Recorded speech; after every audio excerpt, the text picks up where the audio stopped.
Je vous présente Louis Baudouin, titulaire d'une licence en droit de l'Université de Sherbrooke. Louis Baudouin est jurilinguiste et traducteur juridique autonome agréé depuis une trentaine d'années. Il est président-directeur général de Services linguistiques universels, Universal Linguistic Services, et il enseigne depuis une trentaine d'années à la rédaction de jugements et la terminologie juridique aux juges canadiens. Il est co-auteur de Expressions juridiques en un clin d'œil et Les mots du droit, et il a été expert consultant réviseur pour le Tribunal pénal international pour le Rwanda des Nations unies. Alors, M. Baudouin, vous avez 15 minutes. Alors, bonjour tout le monde. Est-ce qu'on m'entend? Vous m'entendez bien? Parfait. Alors, je vais vous parler de l'égalité des langues officielles au Canada et surtout de l'importance de reconnaître dans la loi sur les langues officielles, dans sa nouvelle mouture,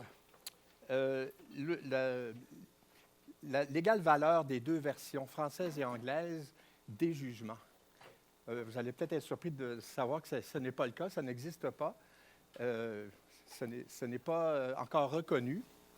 Les deux versions des jugements, même à la Cour suprême, n'ont pas égale valeur, n'ont pas la même autorité. On va voir pourquoi, d'où ça vient cette situation. Le système canadien est un modèle à travers le monde pour ses réalisations, ses innovations. On est un modèle surtout, entre autres, pour la co-rédaction législative, c'est bien connu. Par contre, il y a une faille majeure que moi me tient à cœur, qui me frappe depuis longtemps, c'est le déséquilibre qui existe entre le bilinguisme législatif et le bilinguisme judiciaire. On le voit, entre autres, sur le plan judiciaire, par l'inégalité de traitement qu'on réserve à la version française et la version anglaise des jugements. Je vais citer ici le professeur Karen McLaren de l'Université de Moncton, qui dit « La solution employée actuellement à l'égard des décisions de certains tribunaux revient à traiter la traduction comme s'il y avait une langue officielle principale, la langue dans laquelle le jugement a été rendu, et une obligation d'accommodement en ce qui concerne l'emploi de l'autre langue officielle dans laquelle les décisions sont traduites. On pense ici à la Cour fédérale, même la Cour suprême, les décisions du Nouveau-Brunswick et les tribunaux fédéraux de façon générale. Comme chacun le sait, la common law s'élabore avant tout à partir des précédents, des précédents jurisprudentiels. Alors, comment on peut s'imaginer que la common law peut s'épanouir en français si elle ne s'exprime qu'en anglais? Il y a si peu de décisions qui sont rendues en français et il y a si peu de décisions rendues en anglais qui sont traduites vers le français. Ici, je vais citer Michel Bastarache, qui était ici tout à l'heure. Une décision judiciaire, une fois rendue, fait partie du droit. Cela est particulièrement vrai en common law. Ce fait souligne à nouveau qu'il est essentiel de reconnaître que des raisons importantes justifient de considérer les jugements comme des documents entièrement bilingues dont les deux versions font autorité. Il disait ça dans son ouvrage « Le droit de l'interprétation bilingue ». On assiste donc, encore une fois, à une inégalité entre le traitement réservé aux lois, dont la version anglaise et française ont même valeur, même autorité, et les décisions des tribunaux, dont seule la version originale fait foi. Je ne vais pas entrer dans l'origine de ça. On a vu beaucoup, là, ça vient de la loi constitutionnelle de 1867, l'article 133. En fait, c'est une question d'interprétation de la Constitution. C'est qu'il y a eu...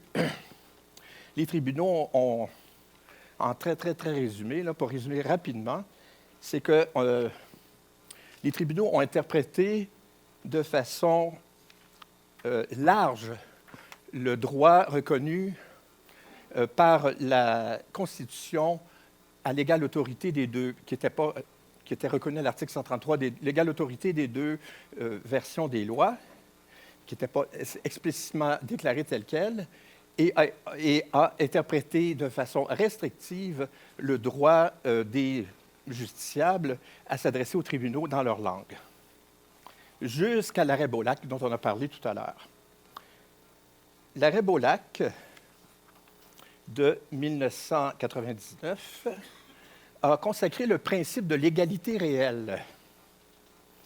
Selon, encore une fois, le juge Bastarache, en une phrase, l'égalité réelle des droits linguistiques constitutionnels reconnaît le devoir de l'État de prendre des mesures positives pour mettre en application des garanties linguistiques. Ça, en une seule phrase, on résume le tournant tout à fait majeur qui a été pris à ce moment-là. Parce que jusqu'alors, la jurisprudence de la Cour suprême voyait le droit comme un droit individuel, comme une prérogative individuelle, et ne voyait pas de contrepartie de l'État, de devoir de l'État en contrepartie de cette prérogative ou de ce droit de l'individu à s'adresser au tribunal dans la langue de son choix. Autrement dit, on arrivait même à une situation absurde où le juge pouvait, en raison de son droit individuel à la langue de son choix, de rédiger un jugement dans la langue de son choix, alors que tout le procès s'était déroulé dans une autre langue. Et, autrement dit, c'est ça, il pouvait rédiger le jugement dans sa langue à lui, en anglais par exemple, alors que les parties ne comprenaient même pas l'anglais et que le procès pouvait s'être déroulé en français. C'est vraiment jusque-là que ça pouvait aller. Ça, c'était l'interprétation restrictive. Donc, le principe de l'égalité réelle de Beaulac fait que l'État, et non le juge, l'État lui-même doit prendre des mesures positives pour mettre en application les garanties linguistiques.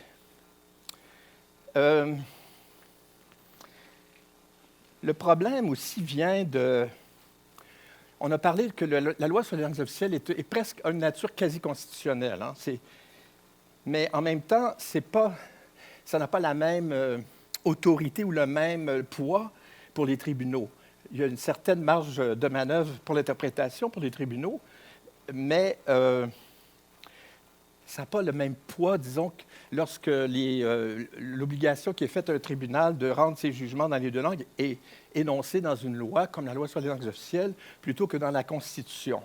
Par contre, on ne refera pas le débat du lac Meach pour demander à toutes les provinces de s'entendre pour modifier la Constitution, pour insérer le droit à des jugements dans les deux langues partout dans toutes les provinces. Ça, c'est sûr que là, il n'y a pas d'intérêt pour ça, puis il n'y a pas de... c'est impossible. La seule issue, c'est vraiment, et le momentum est bon, et l'occasion est bonne, de modifier la loi sur les langues officielles pour consacrer de façon officielle le principe de l'égale autorité des deux versions des jugements, des tribunaux fédéraux et des tribunaux du Nouveau-Brunswick. Je trouve ça intéressant ce que Michel Doucet écrivait pour un peu faire comprendre la différence entre les lois et les jugements. Là. Pourquoi est-ce qu'on en est arrivé là? Pourquoi est-ce qu'il y a une dérive entre que si facilement on a réussi à avoir une même valeur pour les lois, français et anglais, mais pas pour les jugements? La règle d'égale autorité s'applique à la législation bilingue. Les deux versions constituent deux énoncés de la loi, aussi valables l'un que l'autre. Elles ont une même valeur, tous les deux forces de loi. Aucune n'est considérée comme une traduction de l'autre, surtout avec la co-rédaction, on s'entend. Aucune doit être considérée comme ayant préséance sur l'autre. Étant donné l'importance, c'est là que j'attire votre attention, l'importance des décisions judiciaires dans un régime de common law, il est pour le moins étonnant qu'aucune règle de la sorte n'existe pour les décisions judiciaires du Nouveau-Brunswick. Il est vrai qu'au Nouveau-Brunswick, l'obligation de publier les décisions judiciaires dans les deux langues officielles diffère de celle de publier les textes législatifs dans les deux langues officielles. Pourquoi? Comme je vous le disais, ça dépend de la nature du texte qui prescrit cette obligation. Dans le cas des lois, c'est la charte qui l'oblige. Dans le cas des jugements, c'est la loi sur les langues officielles du Nouveau-Brunswick. Toutefois, cette différence d'origine ne saurait, à notre avis, avoir d'influence sur la question que nous soulevons. Il est également vrai qu'en matière de décision judiciaire bilingue, la règle d'égale autorité n'a pas été exprimée aussi clairement qu'au sujet de la publication en français et en anglais des lois. Or, il est également légitime de se demander à quoi servent les traductions de jugement si les deux versions n'ont pas la même autorité. Ne pas reconnaître dans ce cas le principe d'égale autorité ne va-t-il pas en encontre de l'égalité réelle reconnue à l'article 16 et à l'article 16.1 de la Charte? Autrement dit, on défavorise le justiciable en l'obligeant à toujours aller consulter la version originale anglaise parce que la version française n'est qu'une traduction qui n'a aucune valeur officielle légale. Et ça peut sembler une vue de l'esprit, un débat d'universitaire, mais il y a des conséquences pratiques et je tiens à prendre le temps de l'expliquer parce que ça, c'est quelque chose que moi, dans mon travail, je constate. Premier problème. Ce que j'appelle, moi, l'élaboration en parallèle d'une jurisprudence unilingue. Autrement dit, il y a la common law en anglais, le droit civil en français. Mais je dis droit civil, je devrais dire droit québécois. Par exemple, on en vient à une situation où le droit québécois, ce n'est pas un droit... Oh, déjà, je vais essayer d'aller vite. C'est très important ce que je vais dire maintenant. Le droit québécois c'est un droit hybride. Dans certaines matières, certains domaines, c'est le même droit que le reste du Canada. Droit criminel, commercial, certaines matières. Donc, les tribunaux québécois vont juger dans ces domaines-là, vont rendre des jugements. C'est jamais traduit vers l'anglais, ou très peu. Ce qui, je traduis peut-être 25 décisions par année vers l'anglais. D'accord? Donc, il y a des jugements très importants qui vont être rendus au Québec, en droit criminel, par exemple, auxquels les juristes anglophones du reste du Canada n'ont pas accès s'ils ne parlent pas anglais. Non, mais c'est révoltant. C'est révoltant. Et, même chose pour la jurisprudence des provinces de common law. Il y a le Centre de traduction d'Ottawa qui traduit certaines décisions de la Cour d'appel de l'Ontario, et bon, la seule province qui fait ses devoirs, entre guillemets, c'est le Nouveau-Brunswick, puis même là, c'est pas parfait. Et pour la Cour suprême, la version française, je le regrette, elle n'a aucune valeur officielle. C'est une traduction.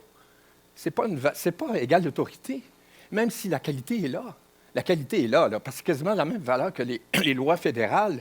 C'est quasiment de la co-rédaction qui se fait là. Donc, on a un problème de jurisprudence parallèle unilingue qui s'élabore en vase clos. Ensuite, on a un problème d'accès à la justice, finalement. Parce que si le juge n'a pas l'obligation de rendre sa décision dans la langue du justiciable, si le tribunal n'a aucune obligation de publier ses jugements dans les deux langues, bien, est-ce qu'on veut un pays bilingue ou non? Est-ce qu'on veut un pays bijuridique ou non? Personne ne parle de ça. Je ne sais pas pourquoi. Non, mais c'est vrai, personne ne parle de ce problème-là. Alors, on arrive avec... Puis moi, là, je suis québécois, puis ça me choque pour le Québec, parce que la Cour d'appel du Québec, là, c'est unilingue français. Puis quand un juge du Québec rend son jugement en anglais, c'est unilingue anglais. Pas moyen d'avoir une version française. Si c'est en anglais, pas moyen d'avoir une version française, et vice-versa. C'est comme...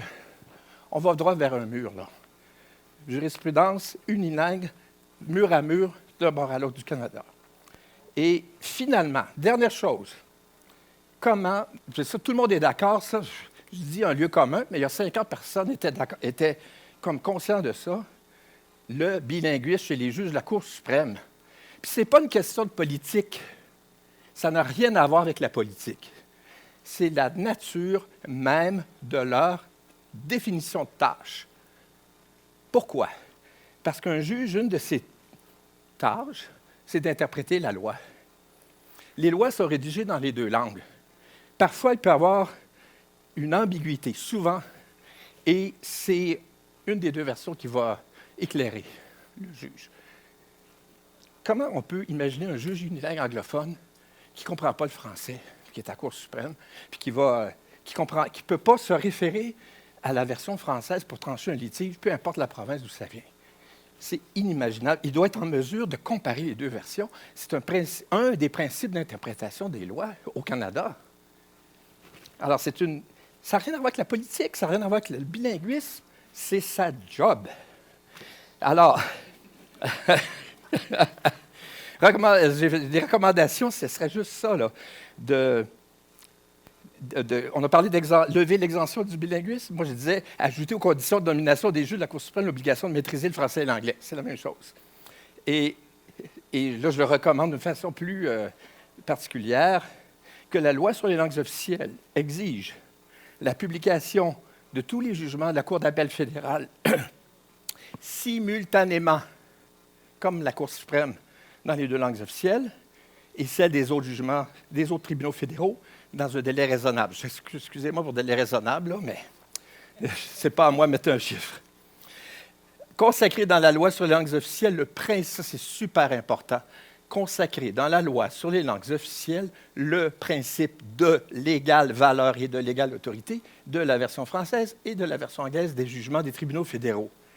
Et demander au Québec de traduire ces jugements vers l'anglais et vers le français. Merci.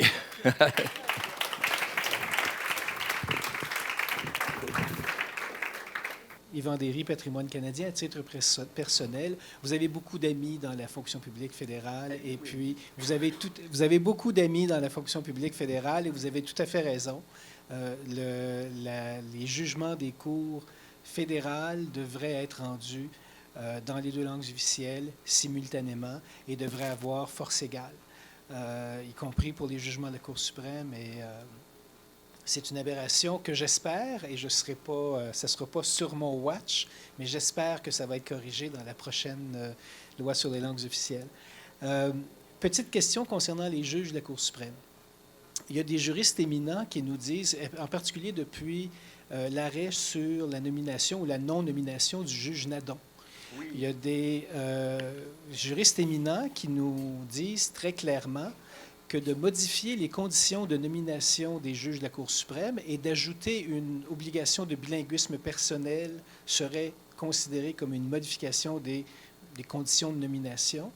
Ça revient à apporter des modifications à la loi sur la Cour suprême et ça exige de passer par la formule d'amendement constitutionnel. Donc, vous avez dit vous-même qu'il n'y avait absolument aucun appétit pour demander à toutes les provinces de rouvrir la Constitution.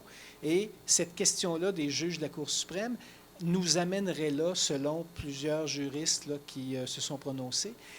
C'est clair que ça a l'air simple et Maître Power, dans un autre symposium plus tôt cette semaine, de Power Law, quel beau nom d'agence de... Mais bon. Disait, ben coudonc, c'est facile, on enlève l'exception dans la loi sur les langues officielles, puis coudonc, si on perd en cours, ben, on l'aura essayé. Avant de rédiger un projet de loi, le ministère de la Justice, quand il y a des avis juridiques très contraires, ne s'essayera pas. Un juriste comme monsieur-là peut le faire, mais je ne sais pas si vous avez une position là-dessus. Et si d'éminents juristes dans la salle, et il en reste malgré le départ de monsieur Bastarache, pourraient se prononcer là-dessus. Juge de la Cour suprême. De mémoire, il me semble en avoir touché un mot au juge Bastarache, justement, déjà. Et il me semblait que c'était pas il n'est pas question de modifier la Constitution, de toucher à la Constitution. Donc, il me semble qu'on avait parlé de cette éventualité-là et on n'avait pas à modifier la Constitution. Techniquement, les conditions de nomination qui sont dans la loi sur la Cour suprême sont protégées par la formule de modification de la Constitution. On ne change pas la Constitution, mais pour changer les conditions de nomination, ça prend l'accord de toutes les provinces, toutes les assemblées législatives et du Parlement. OK. C'est l'avis des juristes éminents. À ce moment-là, il faut s'en remettre à la sagesse, j'imagine, du premier ministre qui va nommer les juges. Je ne sais pas. Non, mais je ne sais pas. Je suis jurilinguiste et... La salle, jurilinguiste, peut-être pas éminent. Ce serait prétentieux de prétendre à l'éminence. Le professeur Paul-André Crépeau, le père du Code civil du Québec, qui a dirigé l'un des plus beaux projets de société porteurs, qui s'est étendu sur un grand nombre d'années, dont le rapport a été déposé en 1978. Et en 1978, c'était un rapport bilingue, et la version anglaise de ce projet de Code civil du Québec, elle était de très bonne qualité. Racontait une blague en début d'année, je vous la raccourcis. Alors, c'est un concours international. Le thème, qu'est-ce que l'amour? Et il y a un représentant par pays. Alors, vous imaginez ce que les Italiens disent. Bon, l'amour, et bon, je ne sais pas, les Français, les British et tout ça. Puis, mais vient le tour du Canadien qui dit, alors son thème, c'est l'amour, compétence fédérale ou provinciale. Je trouve dommage aujourd'hui qu'on en soit encore à discuter des moyens de mise en œuvre. Et j'ai rien contre la famille Derry, personnellement, mais vous avez dit que Louis Baudouin avait des amis dans la fonction publique. C'est vrai, mais il y a aussi des gens qui lui mettent des bâtons dans les roues. Louis Baudouin, il est fournisseur depuis 35 ans. Et si vous saviez, et peut-être on fera une étude de cas un jour, toutes les tracasseries administratives auxquelles il a été assujetti, c'est pratiquement... ça tombe pratiquement là, sous le coup de la charte. Là, c'est tout à fait déraisonnable. Qu'est-ce que ces gens-là ont vécu? Nos pigistes, des gens comme Louis, ils ne sont pas tous connus, sont maltraités par le Bureau de la traduction. Leurs conditions de travail étaient exécrables. Leurs conditions contractuelles le sont. Et on perd une expertise comme ça. Louis voyage à travers le monde. C'est un des meilleurs ambassadeurs du Canada de notre culture bilingue et bijuridique et de la jury linguistique qu'on ne peut pas trouver. Et Louis déplore le fait qu'on ne parle pas des problèmes de la traduction des jugements. Moi, je vous dis, on ne parle pas des traducteurs chevronnés, professionnels, qui font le travail. Et ça, c'est pas... Un jour, on arrivera peut-être à l'intelligence artificielle qui va traduire les... Mais on n'est pas rendu là. Et entre-temps, on a causé énormément de dommages à ces pauvres petites bêtes qui font partie de l'écosystème, qui étaient là depuis des dizaines d'années. Il n'y a pas de relève et ces gens-là sont épuisés. Moi, je trouve ça dommage et je pense qu'on devrait penser à eux à l'occasion de la modernisation de la loi sur les langues officielles. Merci, Louis. Mais désolé pour cette tirade, puis on réglera par chèque, c'est correct. J'ai canalisé ma rage et ma frustration dans la boxe grâce au bureau de la traduction depuis des années. Alors, ça a eu cet avantage-là. Mais c'est vrai que c'est difficile et c'est de plus en plus difficile. Mais bon, il faut faire des congrès et publier et faire de la recherche et enseigner pour compenser les aléas du travail de traducteur juridique à son compte. Est-ce qu'il y a d'autres questions?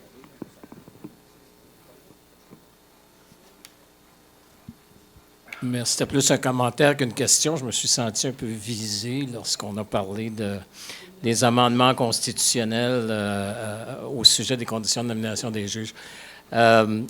Si on était tous du même avis, ben, il n'y aurait pas d'avocat, puis ça fonctionnerait mieux. Mais je peux vous dire que j'ai des collègues et moi-même qui ont parfois produit des analyses et d'autres fois simplement exprimé l'opinion que ça ne demande pas un amendement constitutionnel. Ce n'est pas le genre de modification qui tombe dans le cadre du jugement d'Adon. Alors, dans ce temps-là, lorsqu'on est en désaccord, comme on dit, ben, see you in court.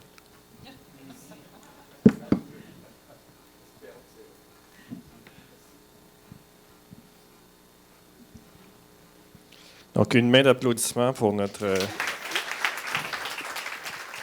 table ronde à une personne.